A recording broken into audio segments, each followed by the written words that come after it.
Sisi lain, Saudara Presiden Prabowo Subianto tiba di Swiss. Presiden akan menghadiri Forum Ekonomi Dunia ke-56 di Davos. Presiden Prabowo Subianto tiba di Bandara Internasional Zurich pada Rabu petang waktu Swiss.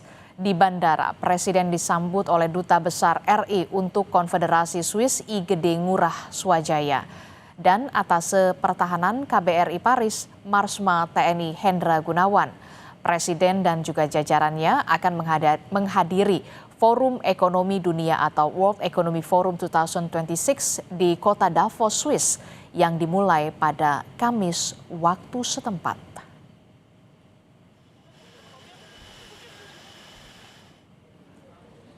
Dari Bandara Internasional Zurich, Presiden Prabowo menuju hotel di Davos. Presiden disambut menteri-menteri yang sudah lebih dulu hadir, seperti Menko Bidang Perekonomian Erlangga Hartarto, Menteri Luar Negeri Sugiono, dan Menteri Kelautan dan Perikanan Sakti Wahyu Trenggono.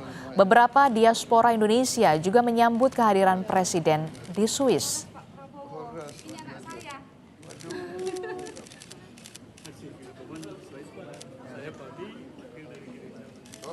Presiden Prabowo Subianto akan menghadiri World Economic Forum 2026 di Davos. Apa agenda utamanya dan bagaimana pula Indonesia akan memanfaatkan forum strategis ini untuk menggait investor? Simak laporan jurnalis Kompas TV, Cindy Permadi, berikut ini.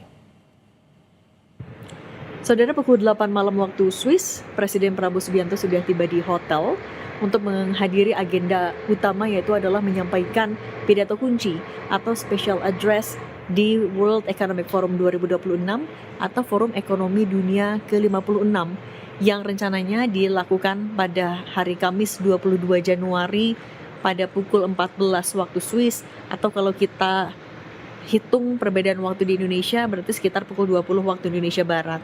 Nah, apa yang akan disampaikan oleh Presiden Prabowo Subianto tentu menjadi penting, karena ini akan menggambarkan langkah apa yang akan dilakukan Indonesia ke depan. Sekaligus apa juga yang sudah dicapai oleh Indonesia.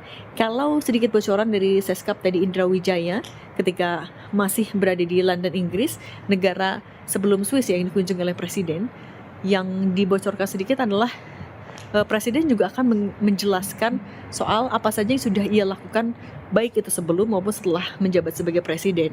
Nah, tujuan utama Indonesia lewat kehadirannya di World Economic Forum ini juga adalah untuk menjalin relasi dengan seluas-luasnya kepada stakeholders, lalu juga untuk menjelaskan kalau sebenarnya Indonesia ini punya potensi yang tidak terbatas, tapi juga adalah negara yang aman untuk investasi.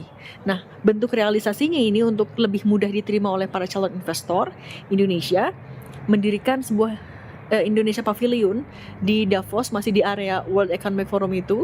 Nah, di situ nantinya stakeholders akan bisa berdialog empat mata dengan menteri, bisa juga mengikuti seminar, karena tujuannya sebenarnya Indonesia juga mau menjelaskan terlebih dahulu pada calon investor seperti apa sih peluangnya yang diharapkan bisa ditindaklanjuti dalam bentuk investasi atau penanaman modal. Yang menarik juga adalah soal kontribusi pertama kali Danantara di World Economic Forum, karena memang Danantara juga baru dibentuk pada tahun lalu, yang kalau pemerintah sendiri sebenarnya meyakini Danantara ini akan bisa semakin menarik investor atau memperkuat daya tarik bagi para investor. Nah, jadi kolaborasi dari BKPM, Danantara, dan Kadin juga pemerintah akan menjelaskan arah kebijakan nasional ke depan kepada para calon investor. Dan meskipun sebenarnya kalau penjelasan dari BKPM, ya, di sini itu agendanya masih memberikan gambaran yang jelas dulu. Nanti ketika sudah sama-sama deal, baru bisa ditindaklanjuti. Tapi yang kita ingat ya, bahwa dalam forum sebesar World Economic Forum, ruang strategis ini harus ada oleh-oleh yang dibawa. Nah, Indonesia punya target investasi pada tahun ini itu lebih dari 2.000 triliun rupiah. Sehingga tentu harapannya World Economic Forum bisa membantu percepatan mencapai target itu. Nah, kemudian, kenapa forum ini juga harus dimanfaatkan sebaik-baiknya? Karena pada tahun ini World Economic Forum 2026 mencapai target partisipasi pemerintah global tertinggi. Jadi nanti yang hadir ada kepala negara, kepala pemerintahan, pejabat setingkat menteri, gubernur bank sentral, pemimpin perusahaan atau bisnis global terkemuka, ada juga unicorn, kemudian pimpinan kelompok masyarakat sipil atau sektor sosial. Jadi pemanfaatan yang baik diharapkan akan bisa membawa oleh-oleh yang juga baik. Tidak hanya kesejahteraan ini menjadi sesuatu atau stabilitas ekonomi ini menjadi sesuatu yang ditawarkan, tapi juga betul-betul harus bisa dirasakan oleh masyarakat di dalam negeri.